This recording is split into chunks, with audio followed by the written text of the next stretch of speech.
Maya, viva! United States, viva! The regime is now weak. It is now biting its own tail, arresting those who looted together with them.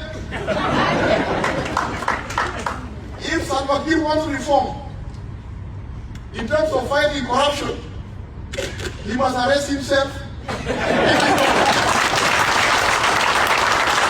SPLM-IO, viva! SPLM-IO, viva! As long as he's free, Agun is free, Grigori is free. These are the ringleaders of corruption in South Sudan. We cannot be blackmailed anymore. Over $30 billion between 2005 and 2011, and between 2011 and 2025, UN released a report last year, $25 more billion lost. The report is online, you can go and Google it. 30 million plus 25 million.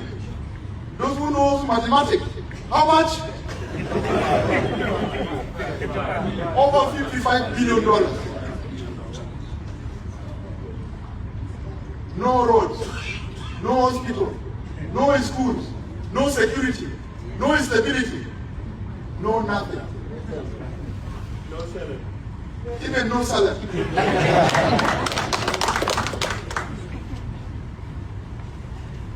If he wants to fight corruption, he must also arrest himself, arrest his daughters, arrest his son, his in-laws. Then we'll know Salva Kiir has reformed. When he appears with $55 billion